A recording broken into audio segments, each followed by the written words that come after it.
Next है बच्चों partial pressure in terms of mole fraction. ऊपर जब न छोटा सा जो हमने डिस्कस किया था, कई बार आपको आ जाता है ड्राइव करने के लिए। Suppose at the temperature T 3 gases enclose in the volume V। कितनी गैसेज ली हमने? 3 gases. They exert partial pressure P1 P2 and P3 respectively. Partial pressure first वाली का P1 है, सेकंड वाली का P2 और थर्ड वाली का P3 है। तो PV that is equal to क्या होता है? nRT। तो P क्या हो जाएगा? N/V RT। तो यहाँ पे पार्शियल प्रेशर की टर्म में P1 that is equal to N1 RT/V। In the same way P2 क्या हो जाएगा? N2 RT/V और P3 क्या हो जाएगा? N3 RT/V। और N1 N2 N3 are the number of moles of these gases. So for total pressure क्या हो जाएगा? P total that is equal to P1 plus P2 plus P3। तो यहाँ पे P1 की वैल्यू पुट करिए तो क्या आ जाएगी? N1 RT/V। P2 की जगह आ जाएगा N2 RT/V और P3 की जगह आ जाएगा N3 RT/V। सो N1 N2 N3 कॉमन आ गया और ये क्या, ये आपने बाहर निकाल लिया और RT/V इज द कॉमन। ठीक है। On dividing P1 by P total we get. तो P1 को आपने क्या किया? P टोटल से डिवाइड कर दिया। तो P1 क्या था? N1 divided by this RTV से RTV कट गया तो क्या बचा आपके पास? N1 upon N1 plus N2 plus N3 that is equal to N1 और इसको NT भी लिख सकते हो, N टोटल आ गया। और आपको पता है मोल फ्रैक्शन क्या होती है? Number of moles of that component divided by total number of moles. ठीक है जी। तो that is called as the mole fraction. So जब इसको पुट करिए तो बन जाएगा तो P1 that is equal to P total into x1। In the same way P2 क्या हो जाएगा? P टोटल इंटू x2 और P3 क्या हो जाएगा? P total into x3। सो ये जो इक्वेशन है that is very very very important for a competitive point of view कि आप टोटल प्रेशर दिया हो तो आप इंडिविजुअल प्रेशर निकाल सकते हो, इंडिविजुअल प्रेशर दिया हो तो टोटल प्रेशर निकाल सकते हो। मोल फ्रैक्शन आपको पता होगी तो इससे आप कैलकुलेशन जो आपकी हो सकती है। सो Pi and Xi are the partial pressure and the mole fraction of the gases. So next है kinetic theory of gases. So a gas consists of large number of small particles called molecules. ठीक है। Kinetic theory जो थी उन्होंने बोला, कुछ assumption थी theory की। उन्होंने बोला कि गैस जो होती हैं वो काफ़ी ज़्यादा large number of small particle से बनी हुई हैं, उनको बोलते हैं molecules.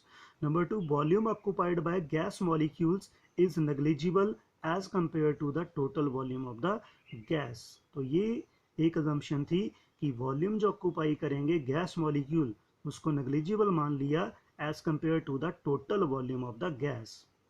Number 3, there is continuous rapid random motion of the gas molecule. Gas के मॉलिक्यूल कभी रेस्ट में नहीं बैठते हैं, वो रैंडमली क्या करते रहते हैं? घूमते रहते हैं रैंडमली इधर उधर। द मॉलिक्यूल्स, उस केस में क्या होता है? The molecules collide with each other and with the walls of the container. तो वो अपने साथ भी टकराते हैं और कंटेनर की वॉल के साथ भी टकराते हैं। और जैसे वो उसके कंटेनर की वॉल से टकराएंगे तो उससे क्या जनरेट होता है? Pressure. So number 4, the molecules are perfect elastic bodies and there is no loss of kinetic energy during collision. तो ये जो collisions हैं शायद आपने पढ़ भी लिया होगा फिजिक्स में। इलास्टिक collisions होते हैं जब दो चीज़ें आपस में टकराती हैं तो वो अपनी एनर्जी का लॉस नहीं होता उनमें। सो नेक्स्ट है number 5, there are no attractive forces between the gaseous molecules. ऊपर बोला वॉल्यूम नहीं होगा, ठीक है, एज कम्पेयर टू टोटल। और यहाँ पे क्या बोल रहे हैं? There are no attractive forces between the gaseous molecules and the pressure exerted by a gas is due to the bombardment of the gas molecules against the walls of the container। कि जो pressure generate होगा वो किसकी वजह से होगा? जब molecule जो है वो कंटेनर की वॉल के साथ टकराएंगे। So different molecule possess different velocities and hence different energies. Velocity सबकी डिफरेंट होगी तो एनर्जी भी क्या होगी? सबकी डिफरेंट होगी। So average kinetic energy is directly proportional to the absolute temperature. So K that is equal to 3/2 RT। 3 भी constant है, 2 भी कांस्टेंट है, R भी कांस्टेंट है। तो के किसके बराबर होता है? Directly proportional to T। Kinetic energy is directly proportional to the temperature. तो ये सबसे इंपॉर्टेंट चीज़ है कि average kinetic energy per molecule that is equal to 3/2 KT, क्योंकि PV इज इक्वल टू क्या होता है? NRT। ठीक है जी। तो उसी तरह से KT जब हमारे पास आ गया, so K is called as the Boltzmann constant and it is gas constant per molecule. और K की वैल्यू क्या होती है? R/Na।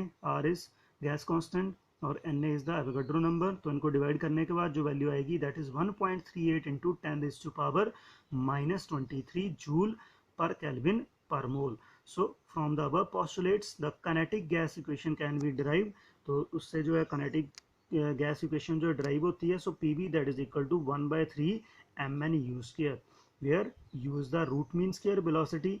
इसके बारे में भी आगे पढ़ेंगे, और उसकी वैल्यू कितनी होती है √3 RT/m।